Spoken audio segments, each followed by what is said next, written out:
it's not a live connection anymore. It just allows you to bring in files. So we do support these options as well, and we do have many different live links, as you can see over here, for different CAD tools. Or of course, you can do the CAD import option. And finally, we have a live link for MATLAB and a live link for Excel. And those two allow you to interface with MATLAB or with Excel.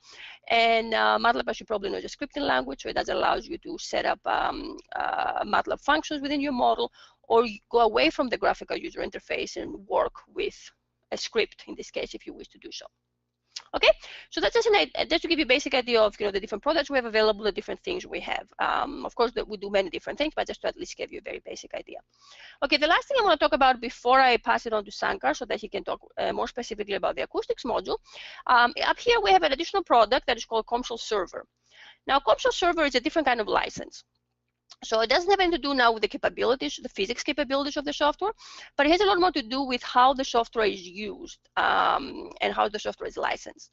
So the Comsol Multiphysics license is the license that allows you to set up a model from scratch, and you can set up everything and start from nothing and build your model, build your geometry, solve your model, do everything there. Now, once you have this model available, you have the option to make this model in what we call an app. And to do that, there is a tool that we provide as part of Comsol Multiphysics, which is called the Application Builder. So the Application Builder allows you to take your full model and make it into a simplified GUI, really, which is what we call the app. So this does the same thing as far as the physics are concerned, but we'll have a much simpler GUI. Now, once you have that app available, the idea is that this can also now be run, it can be used on the Comsol Server license. So the Comsol Server license is a cheaper license that will allow you to run these apps. You cannot make them. You have to have the Comsol Multiphysics license to make the model. But once you have the model and then the app, then you can run it in the Comsol Server license. And it's a more flexible license in the sense that it's, of course, cheaper. And also it can be used over the web. It's a worldwide license. It can be shared easily and so on. So that's a completely different way of really using the software. We won't talk much about it today, but just to give you an idea, if you've heard of it, it's a pretty new feature, so just so you know at least what it is if you hear more about it.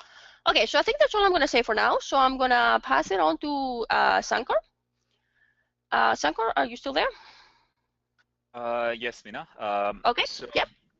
Thanks a lot for the introduction to Comsol Multiphysics, and thanks everybody for coming to this web workshop today.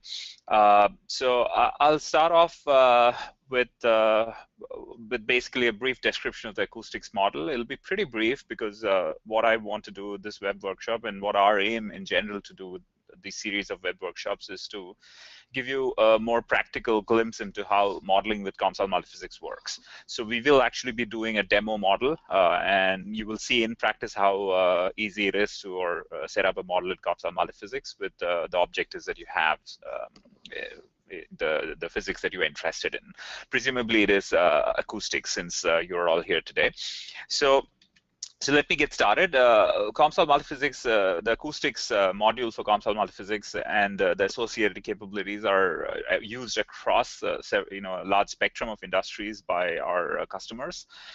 These include, for example, people doing transducer design in the electronics industry, for example, people doing acoustics, so loudspeaker design, people doing transducer location for mobile and smartphones, people trying to get, doing directivity assessments for headsets, directivity analysis for hearing aids, shape optimization for musical instruments. In civil engineering area, people trying to study sound transmission through buildings and walls and so on and so forth, trying to isolate road noise from inside a building or something noise from inside a building outside.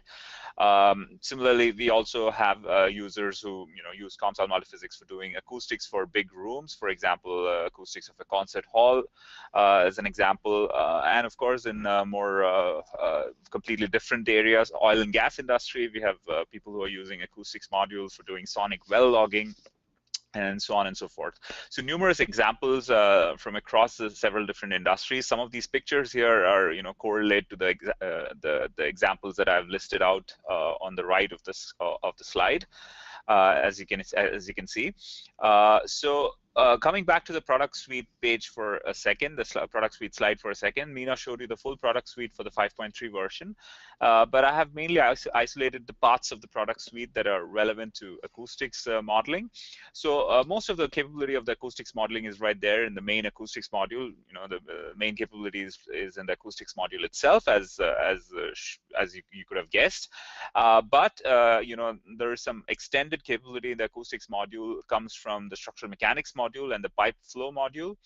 Now, moreover, if you want to make it a multiphysics example of some sort and you want to extend the capability even more, some of the modules of interest would be, for example, the AC/DC module or the MEMS module. For example, if you're doing transducer acoustics or, you know, some kind of electronics combined with acoustics, the AC/DC or the MEMS module will be something of your interest. If you're studying, say, aeroacoustics of some sort, then the CFD module might be something which is necessary to combine with the acoustics module to, you know, do a more complete simulation. So depending on what type of simulation you're doing, as I said, aeroacoustics would require the CFD module. And then, of course, you have the interfacing softwares, which are listed on the right of your screen. Mina already mentioned these.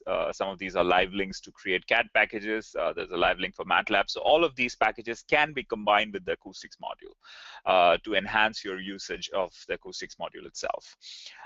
So very briefly, I'm just going to briefly talk about the acoustics capabilities, which are part of the acoustics module, and a little bit from the structural mechanics in the pipe flow module as need arises. So the main acoustics package, acoustics module itself, contains a large number of different packages. The basic package within that is called the pressure acoustics, you know, physics. This is classical acoustics. You know, this is Helmholtz equation in the frequency domain. You know, the wave equation. It supports a very diverse set of boundary conditions. It supports impedance boundary conditions, impedance matching conditions, and it also supports homogenized fluid models for you know, fluids which have losses, or for in narrow regions, or for porous you know, porous materials, and so on and so forth. Beyond the pressure acoustics, which is the simplest physics in the acoustics module, the next level of complexity comes when you're trying to model acoustic structure interaction, and that is something which we're going to be modeling today as a part of the demo example. So this would be a combination of fluids and solid interfaces, and so Comsol the acoustics module comes with a set of predefined multiphysics couplings between fluid and solid. So if you get to use the acoustics module, it's really simple to set up acoustic structure interaction problems. And this capability also includes support for poroelastic waves, something called the BOLR theory, or piezo materials. So we are going to be doing a demo example with a piezoelectric transducer you know, generating acoustic waves, and so this is an example that we're going to look at. So further functionalities for the acoustics module, it supports aeroacoustics. So this is basically the study of sound propagation in moving media, and this again it consists of a series of different physics which are supported by it. This includes you know, compressible potential flow, linearized potential flow, linearized Euler equations, linearized Navier-Stokes equations. So all of these you know, limits of aeroacoustics applications. It supports thermoviscous acoustics. So this is mainly acoustics where temperature is also taken into account, and it's plays a very important role in the way the acoustics you know, acoustics happens in this case. And this is mainly relevant for acoustics in very small devices, and this supports complex boundary conditions like thermoviscous boundary layers and losses. Then we have physics which support modeling of ultrasound. So this uses a completely different type of finite elements called discontinuous Galerkin finite elements, and so this is linear transient ultrasound. This is something which is new to the 5.3 version. And lastly, we also support geometrical acoustics. So this is acoustics for large geometries and or high frequencies at which an acoustic propagation is happening. And this includes support for acoustic diffusion equation and ray acoustics. So all of these are things which are supported by the acoustics module itself. And of course, to complete simulations of some of these areas of acoustics, you might need support from the structural mechanics module or the CFD module or some of the other modules. So this was the product suite slide that I listed. The extended functionality comes from the neighboring boxes which are listed here, which are not grayed out. So let's get back to our acoustics functionality. So that completes our discussion for the acoustics functionality. So net, if you look at the Comsol GUI itself and you list out the physics that are available from all of these, the acoustics module, it net consists of 29 different physics interfaces. So you can see under pressure acoustics, you have pressure acoustic frequency domain, transient, you have boundary mode acoustics. Acoustic structure interaction consists of acoustic solid interaction, acoustic solid interaction in the transient and frequency domain, acoustic shell interaction. So I forgot to mention that the acoustic structure functionality supports acoustic shell interaction. So people who have done some solid modeling would know that modeling solids as a shell is one very good option for solids which are very thin. So instead of modeling them in 3D, you model them with a two-dimensional reduced models as called a shell. And so acoustic shell interaction is also supported by the acoustic structure functionality. So again, support in the frequency domain and the transient domain. And then there's acoustic piezoelectric, which is the interaction that we're going to use today. And so on and so forth. There's elastic waves, poroelastic waves. And in the aeroacoustics, as I said, there's a huge number of different physics: linearized Euler, linearized Navier-Stokes, linearized potential, compressible potential, then thermoviscous acoustics, and the geometrical acoustics. So there's net 29 different physics.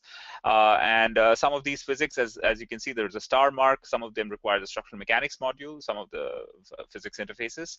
And so I guess mainly the piezoelectric devices requires the structural mechanics module. So, okay, so let's proceed to our demo example. So what we're going to do for our demo today is we're going to study a piezoelectric transducer and the acoustics generated by the transducer, right? The piezoelectric transducers are devices which convert electric currents to acoustic energy and vice versa. And these are extensively used in various applications, for example, in phased array microphones, in ultrasound equipment, sonar transducers, bioimaging, and so on and so forth.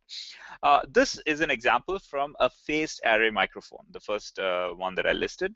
And this phased array microphone consists of a large number of transducers of this sort. The transducer here is just a small rectangular domain, and it's modeled in something called in 2D axis symmetry, and I'll explain what that means. So the actual transducer consists of a large number of these rectangles arranged in a periodic fashion, and so that's the setup that we have. And what we are going to do is not actually model the whole periodic setup, rather just model a single transducer, which is part of this phased array microphone. Okay, so one in the array of this phase of the microphone. Okay, so we're going to start with that. And so the process, so obviously you have this piezoelectric domain, which is the transducer itself, and you have this acoustic, the air domain around it, through which the transducer is generating waves and sending them through which it is passing through. But what we're going to do is start off first with only the piezoelectric part of this model. So we're only going to do the piezoelectric, which is structural mechanics and electrostatics, the combination of those two, and then proceed forward and add our acoustic domain around it, and then couple all of these together. Okay, and so the point of this model is, from a practical point of view, is going to be for you to see how easy it is to actually set up these models. How seamlessly everything works, and it's really the same interface from which you're doing both the piezo modeling and the acoustics modeling, and the combination of these is going to be really easy to set up in Comsol. Okay, so meanwhile, if you have any questions, as Mina mentioned previously, please do type them in the chat window, and we will attend to them either on the fly as we can read them if it's really important, or if it can wait for a little bit, we'll try to address them at the end of the presentation. Okay, so let me get started. So I'm going to get out of my presentation and open up, open up my Comsol GUI. So if you install Comsol, and by the way, with this web workshop, you do have an option to ask for a trial for 14 days. You will have Comsol Multiphysics available, and not only the acoustics module, you'll have pretty much the whole package available. So even if you're interested in something, close to acoustics, something, or something totally different, if for whatever reason you are attending this web workshop, feel free to send us, ask us for a trial, and we'll be very happy to provide it. So you take a trial, you install Comsol, and lo and behold, you double-click the icon on the screen, and lo and behold, you have your initial screen in front of you. And so the modeling process is as follows. It's really simple. I'm going to go through a little bit of the GUI and then get into the actual demo. So you will start off the model by clicking this button called Model Wizard. And then Comsol asks you three questions, the basic setup for your model. First question is, what dimensions is the model in? Then the next question is what physics you want to solve, and the last question is what type of study you want to solve. Okay, so the dimensions are, the obvious options are 3D, 2D, and 1D. They're straightforward. Depending on what dimension you're modeling it in, or what dimension you think your physics would make best sense in. There is additional options. There is 2D axisymmetric, 1D axisymmetric, and 0D. 2D axisymmetric is something we're going to quickly discuss here. If you have a 3D problem, and the problem can be written in cylindrical coordinate system, obviously in r theta z coordinate system, and there is a natural symmetry to the model in the theta direction, because of which you a priori know the theta dependence of your problem, of your solutions, of your equations, you know the theta dependence. Then you can get rid of all the theta dependent terms, all the theta derivatives, and eventually end up with a simplified equation only in the RZ coordinate system, right? So that's the 2D axisymmetric case. So you essentially are modeling only in the RZ plane, because theta dependence of everything in the model is already a priori known. And so that is a case that we are going to select today. Or you could have the same situation with a 2D problem, where you can write the equation in r theta coordinate system, and the theta dependence is a priori known, and so you can do a 1D problem only in the r direction, right? So that would be a 1D axisymmetric. Of course, there's something also called a 0D. This is mainly for lumped system modeling. We'll get back to it later, so I'll speak about it if we have time at the end. So let's start with our 2D axisymmetric. So that's the choice we're going to make. So essentially what we have is this transducer is like a cylinder. So let me get back to this. Transducer is a cylinder. And since the whole setup for this model is symmetric in the theta direction, we are only modeling one cross section of that cylinder, which is the rectangle, right? And when we see the result plots, it'll be clearer what's going on. Okay, so why we made the choice of 2D axisymmetric. Okay, so that's our first question, what dimensions? The next question is what physics? As I said, we're going to start with only the piezoelectric device physics and not with the acoustics. We're going to add the acoustics later. So I'm going to go ahead and open the structural mechanics section here and look for this physics called piezoelectric devices. You can also type in if you're not sure where it is located, because as I said, Comsol comes with a large number of different physics, and this can start getting complicated very, very quickly. So for users like me, even I occasionally get confused where what physics is. You just type it in the search window up there. Okay, so I'm going to double click this piezoelectric devices, or you can right click and add, and that'll also work. And so that gets selected. And so notice it says that the piezoelectric device itself is not a physics. It's a combination of two different physics with the corresponding coupling set up correctly between the two physics. So it's a combination of solid mechanics and electrostatics, and the coupling effect between these two is called the piezoelectric effect. Okay, so that's what is added here. So last question, as I said, dimensions, physics, and study. So we did the dimensions, 2D axisymmetric. We did the physics, which is piezoelectric devices, and now we go ahead and click the study button, and we're going to add the study. So for today, we're going to run this problem in the frequency domain, although you have many different options available other than the frequency domain. So we are going to stick to the frequency domain example. And so we say done. Okay. So that's the basic setup of your model. I don't know why it's taking a little longer. Maybe there's something in the background. Okay, there we have it. I apologize. I don't know why my Comsol is working a little slower than normal. I'm just going to close the other things just to make sure. Okay, so let's get back to our screen, and hopefully this will move a little faster. Okay, so this is the Comsol GUI.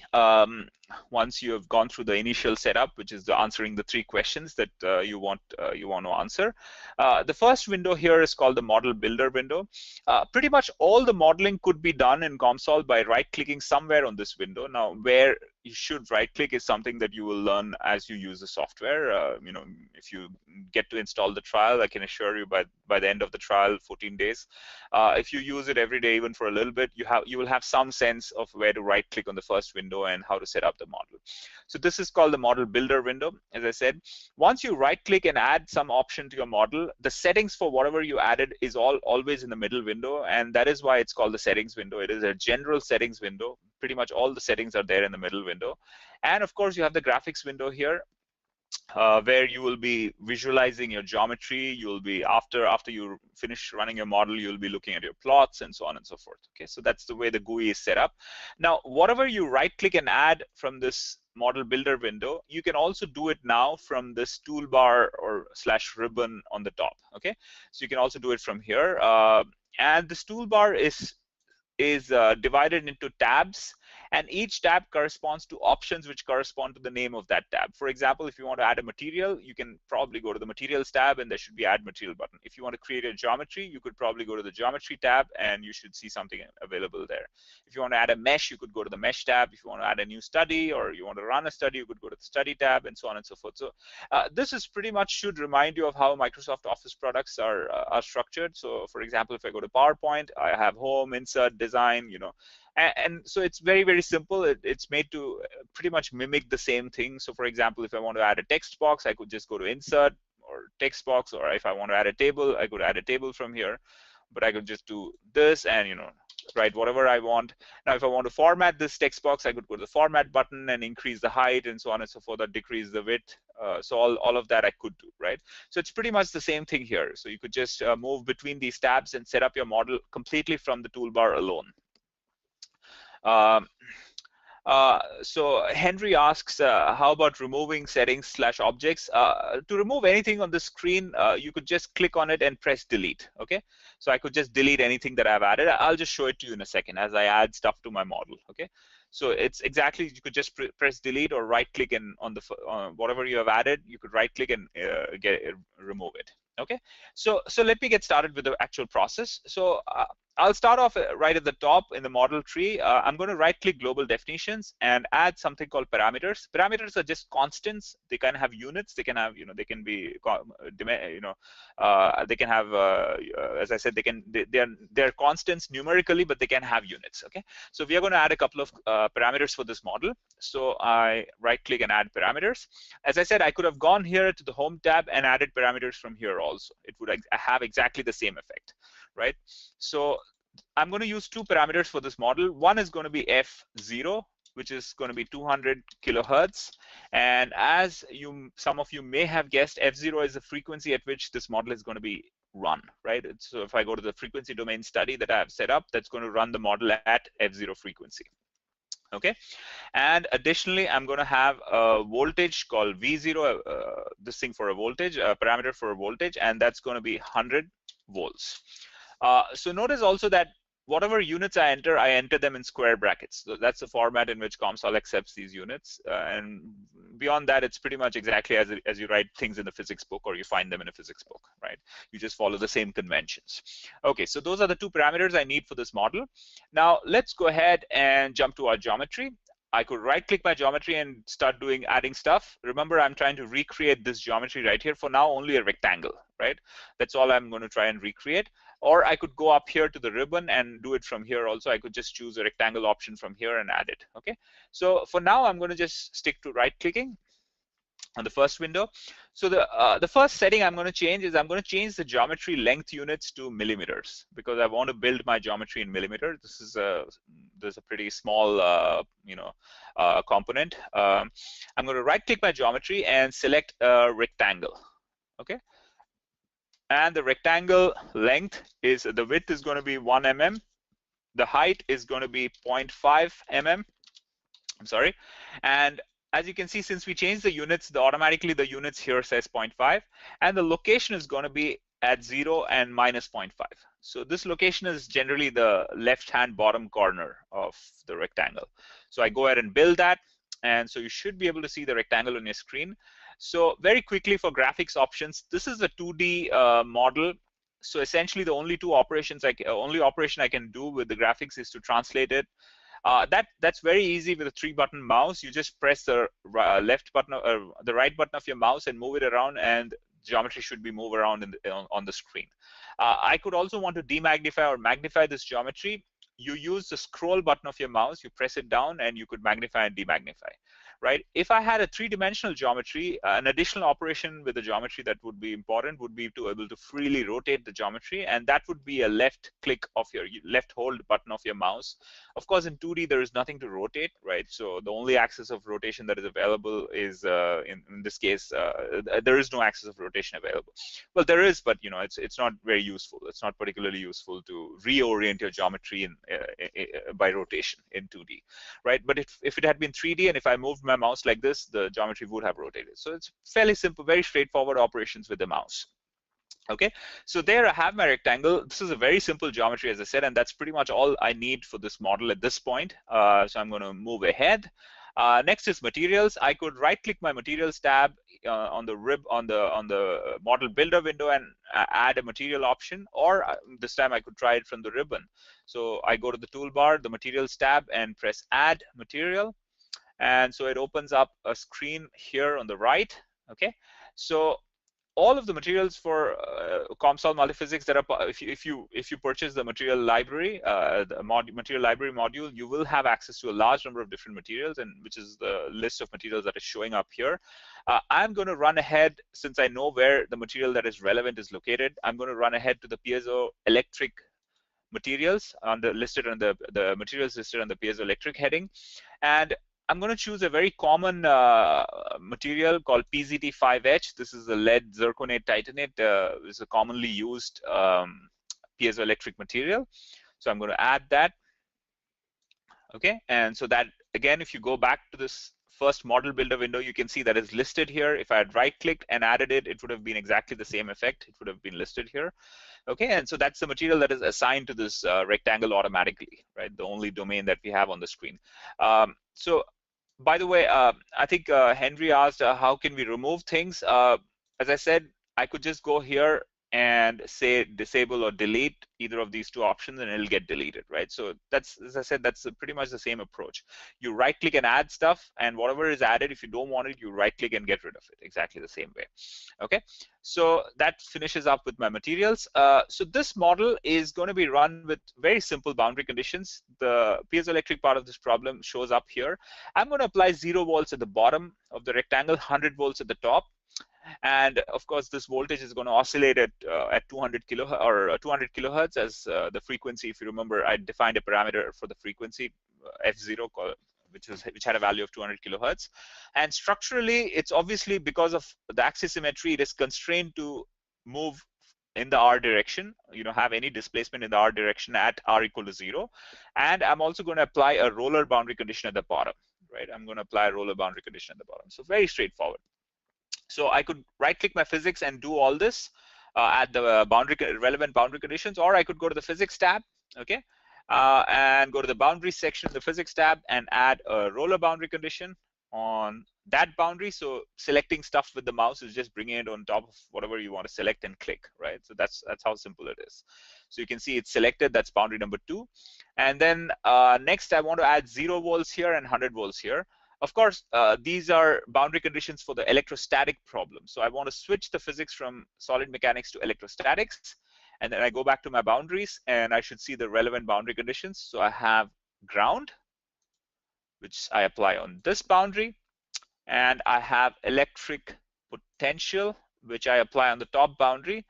And remember, we defined a parameter called V0 for that. So I'm going to assign that. That was set as 100 volts. If you remember, V0 was set up as 100 volts, and F0 is a frequency which you're going to run the model at 200 kilohertz. Okay, so we come back here. So essentially, this model is going to have this voltage switching from 100 volts to minus 100 volts at 200 kilohertz, right? So that's the in transient. That's in time. That's what is going to happen.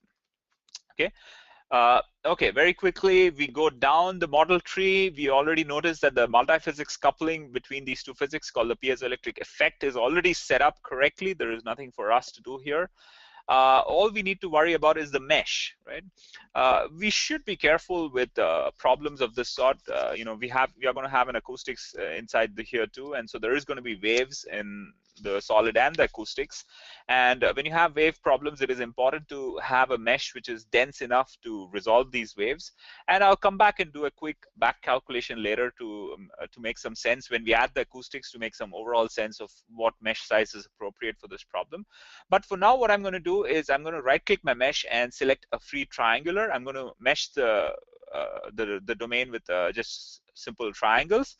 But as I said, I'm going to be careful, and I'm going to add a size option to this. And what we're going to do is fix a custom size. We're going to enter some numbers ourselves, right? We're going to say that we're going to enter the actual values for for controlling the mesh size. Okay, so we're going to actually enter some values for controlling the mesh size. So let me see, what do we have here? We have some parameters called maximum element size, minimum element size, and so on and so forth. I'm going to cap the maximum element size to 0.2 millimeter. Okay, 0.2 millimeter, and build. Okay, so that hopefully is a reasonably fine mesh. As I said, you have to do a later on post facto. In fact, when we add the acoustics, we'll do a pre-facto calculation to justify our mesh size. Okay, so one should not assume that because it visually looks fine, it's good. The mesh size will depend on the frequency at which you're running this model, right? Higher the frequency, the smaller is the wavelength, and as a result, the smaller the mesh size needs to be, right? So it is something to take to be a little concerned about. Okay, so let's get to our study. We added a study called a frequency domain. Remember, initially when we had the 3 steps, so we're going to add our study. We did the 3 steps. We added dimensions, physics, and study. So at that time, we had selected a frequency domain study. And the frequency at which you're going to run this model is going to be F0, which is the parameter which was set as 200 kilohertz. So I'm going to go ahead and press compute. And unless I've done something stupid, this should just take a second or so.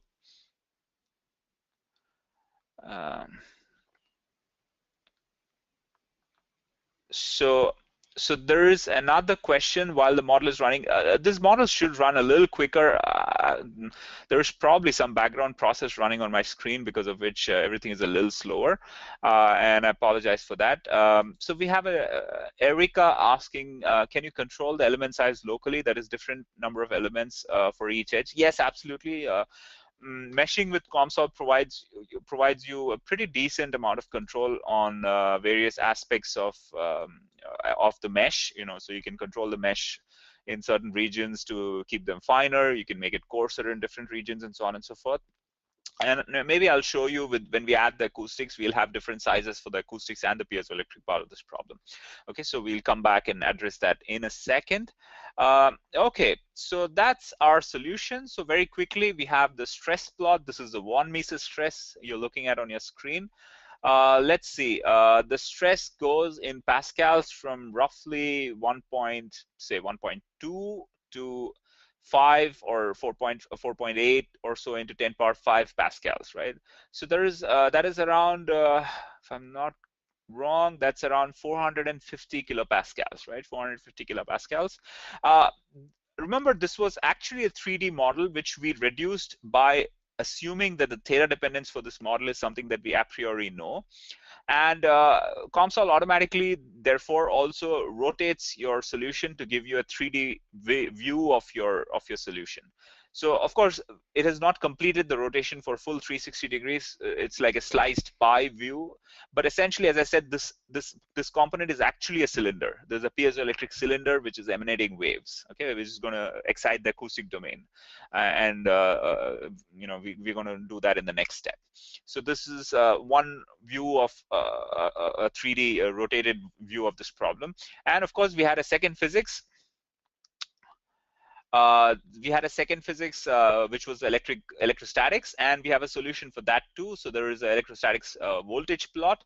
So that, remember, this varies from 0 to 100 volts. Obviously, we had ground at the bottom and V0 at the top, which is just 100 volts. And you have the corresponding rotated voltage solution. Okay, so you have the corresponding rotated voltage solution. So there is some additional questions people have asked. I'll attend to it in just in a bit. In fact, maybe I can just quickly look through the questions. So Jenny asks, when did you choose von Mises stress for the surface? Well, I did not choose anything at all. Comsol created these plots by default. I can, of course, go ahead and add more plots. And since those are not default plots anymore, I will have to choose what I'm plotting and so on and so forth, right? And maybe when we do the acoustics problem, we'll add a plot of our own just to show you the process. Okay, so these 4 plots that you see on the screen here, these are all under the results section. You can see stress, which is a 2D stress plot. There is a 3D stress plot, the electric potential plot, and the electric potential rotated plot. These are all plots that Comsol, the study itself, created as a default. Okay, so let's get back to our model. So this is the first step, which is done. Now the next step is to add this semicircle, this quarter circle around, because remember we are using symmetry to reduce our problem. We are using the axisymmetry to reduce our problem. So it's actually really like a hemisphere, as this figure here suggests, but it's going to be represented by just a quarter of a circle in this case. Okay. In this problem, additionally, what we're going to do is we are also going to add something called a PML. A PML, the full form for that is perfectly matched layer. So the logic for adding a PML is as follows. Any wave problem, this is true of all the standard waves in physics that we know of, whether it's electromagnetic waves or acoustic waves, and maybe there is more exotic waves of some sort. Which is neither of these two. But either way, any wave problem, typically the wave transmits all the way to all the way to the end of the universe, in principle. So so if I have an antenna which is radiating electromagnetic waves, those waves actually in principle should travel to the end of the universe, right, at the speed of light. And so obviously when you're doing a finite element model, however, I mean, trying to model the whole universe will take time which is longer than the age of the universe, right? So you really are not getting anywhere with that process. And so what people generally do, and what people used to do before, is to try and approximate some boundary conditions such that those boundary conditions absorb any waves coming from inside and do not reflect it back. And over time, the state of the art now is to use something called a PML. And what this is a region of complex material properties which essentially absorbs any waves which is coming in from the inside of the domain, completely absorbs it and does not reflect it back. Because of course the reflected wave, if there was any reflection, we could just, for example, use a sound hard boundary here, right? But essentially what will happen is that the waves will get reflected, and the reflected waves will corrupt your solution, right? That's not what you want. So these PMLs, essentially what they do is they absorb these waves and do not reflect it back, and as a result you get the solution that you're looking for, right? So it's like cutting off an infinitely large problem and making it completely manageable and finite. So pretty much that's the logic behind setting up a PML, and that's what we are going to do in this case. Okay, so let's run back to our geometry, right? So that's the first step we want to have. I'm going to demagnify because I'm going to create this big quarter of a circle. So I right-click my geometry and add a circle.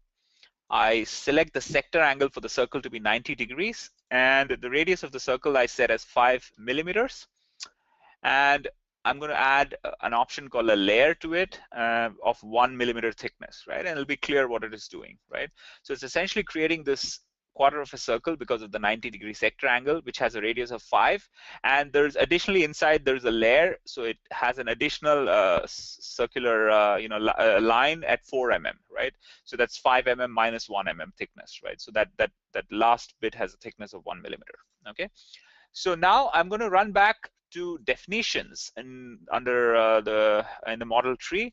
Right-click that and add something called a perfectly matched layer. Again, this is something that you need to know where these options are, but all the options for modeling, for setting up pretty much any model with Comsol, are all available by right-clicking somewhere on the first window, or correspondingly going somewhere in the ribbon up here, right? Okay, I could go to definitions here, and find perfectly matched layer there too, right? And I could do it from either way. So I'm electing to do it from here for now. I'm going to select that layer right there, which is the PML, right? And I think the settings for that, there's some settings here. They're all, the default settings are all appropriate for our case. So I'm going to just let it be as is. And I'm going to close the section, come back down to my model.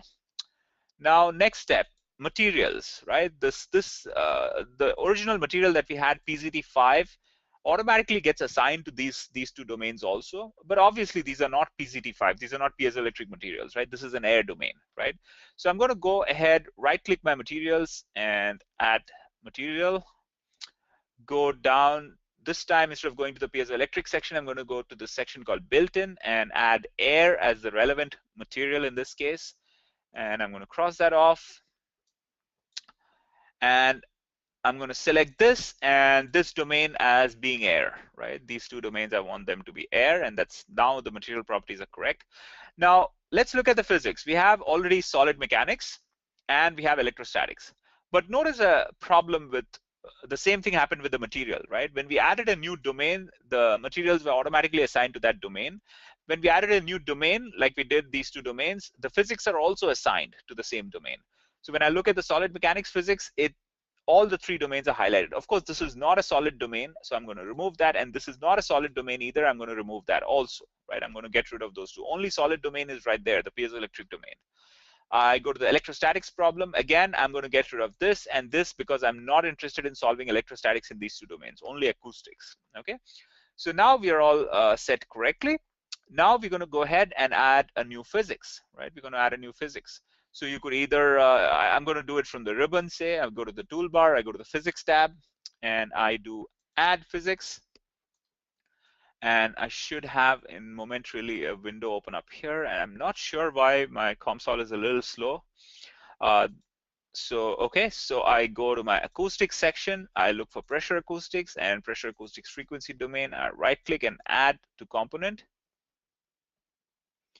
And I close that off, okay? So that's my new physics. Again, it's a little slow, okay?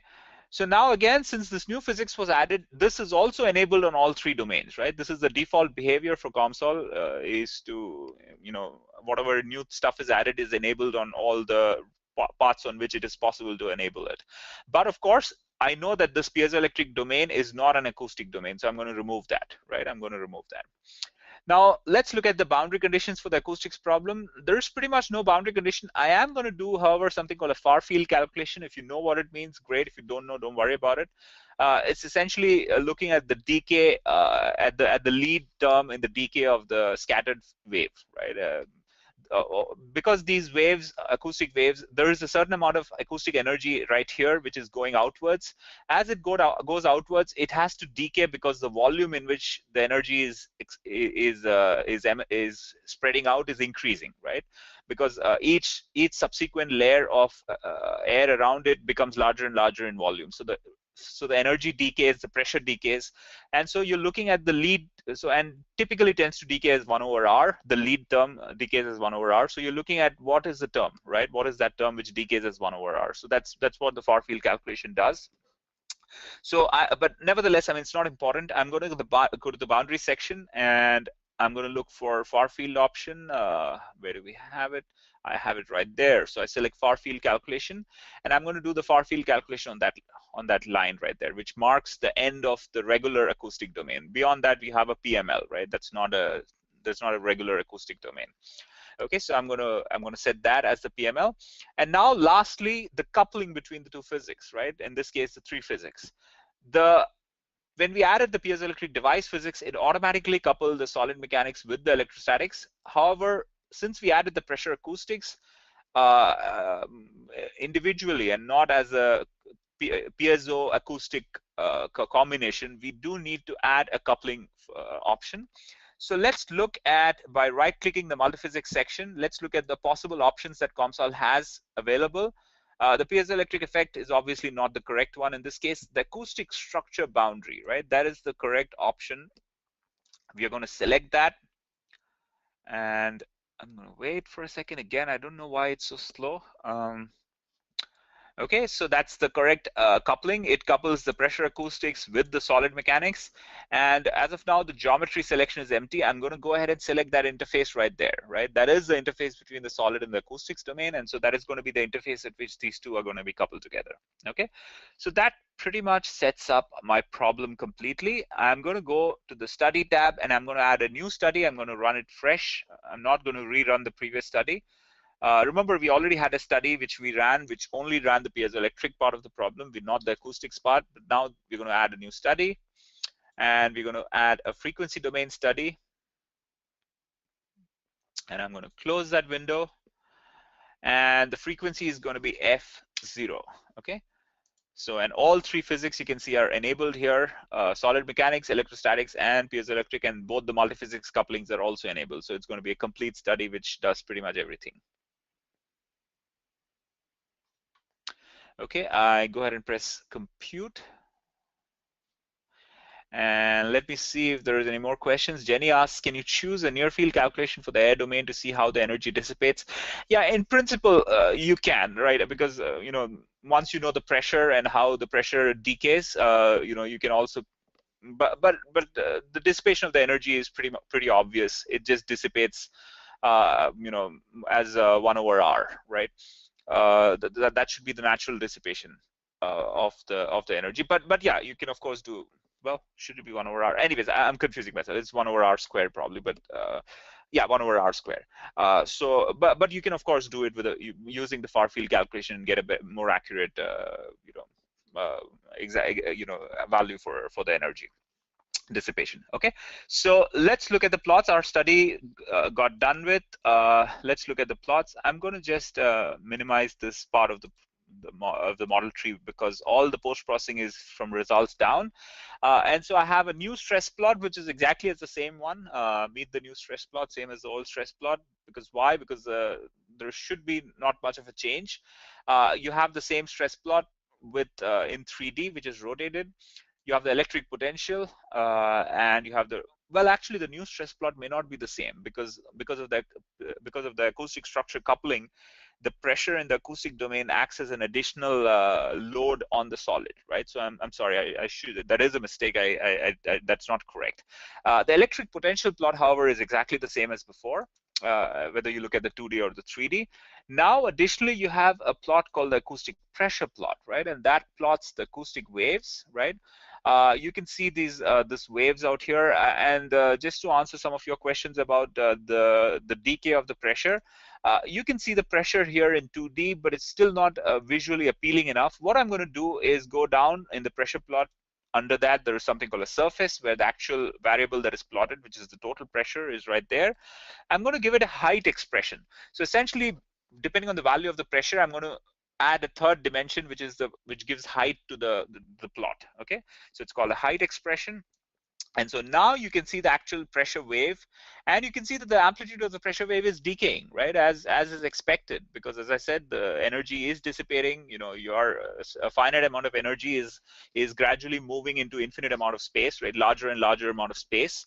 So the pressure should go down, the energy should go down, and that is evidenced by that already the reduction of the amplitude, right? The amplitude is going down. For the pressure. The same, so that's the sound pressure level. This is just a plot for the sound pressure in decibels. With compared to some reference pressure, right? Of course, for a decibel value, you need some reference values to compare it with. We have the acoustic plot in 3D, right? The same plot. Of course, I can't give it a height expression now because I would need to find the fourth dimension to do that. But I think this plot it's the same plot, but this plot is a much better representative of what's happening to the actual pressure wave. Okay, and because we did a far field calculation, we have a couple of far field plots. I can show these two far field plots, right? If anybody's interested, they can send me a question. I can answer later on how these plots are created and so on and so forth, and what their relevance is for this problem.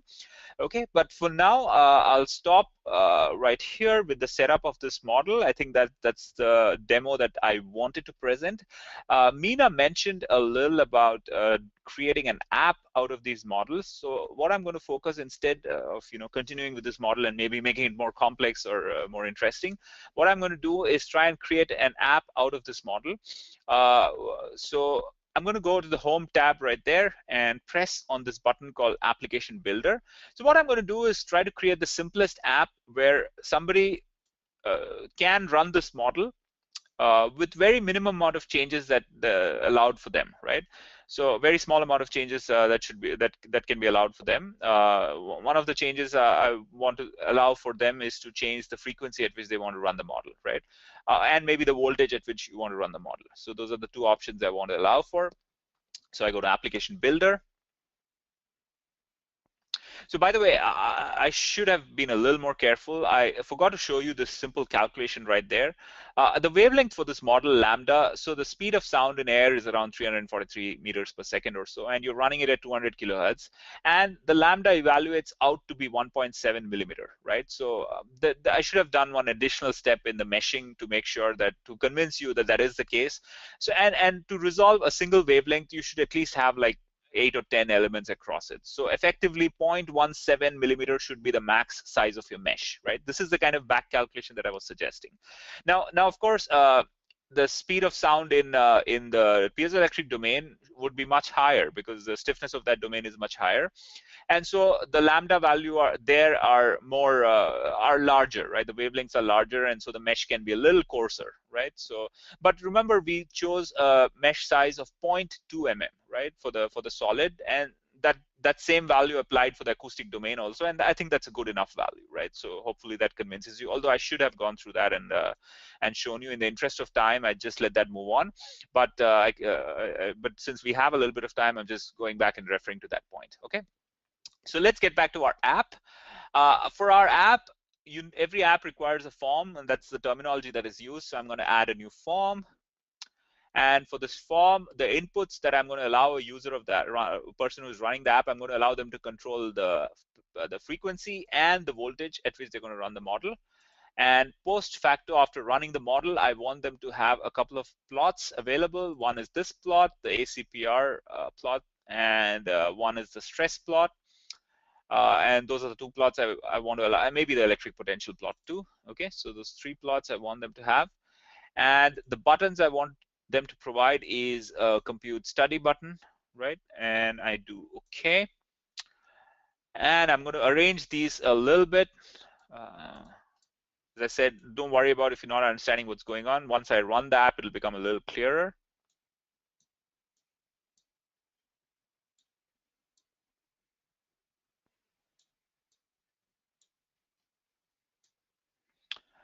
Okay, so that's my app. Doesn't look very impressive till I press this test application button, right? So for somebody who's running the app, wow, for some reason this is taking a lot of time. This should just take a second more, hopefully. Let me get rid of this. Okay, there it is. I'm sorry. There is no background process running as far as I can see, and I'm not sure why these models are taking a lot longer. The screen is getting stuck. Okay, so for somebody who wants to just run this app, all they would have access to is this screen, and I don't know. Did I just repeat these two plots by okay, that's correct. Okay, so you can press compute and notice that you genuinely are computing this model. Hopefully you can see the tool the task bar running down there telling you how much of the model is computed. Just to convince you, maybe I'll run the model at maybe 400 kilohertz. I know I should control the mesh size because I'm making the problem smaller, but I'm just going to run it, and hopefully you'll forgive me for the transgression, but you should see a change in the model. The frequency plot will have more oscillations, hopefully. Can you see that? So the number of oscillations of the frequency increased. The structural, the stress probably changed. I'm not sure about that. I did not notice. The voltage, of course, remains the same, the oscillation for the voltage. Okay, so I think I'll stop right there. I'll give control back to Mina. If you have any questions, we're going to go through these questions and hopefully be able to answer some of these. So, Mina, you want to take over? Yes, thank you, Shankar. Yes, again, if there are any questions for Shankar, this is a good time to think of them, and you can type them into the chat window. In the meantime, as you're thinking of your questions, just a couple of things that might be of interest as well. If you haven't checked our website, I would definitely recommend that you do. There's a lot of material there that you can use to learn how to use the software more and to see what the software can do. There's a video gallery. We do not record these web workshops because we want to try to have them as informative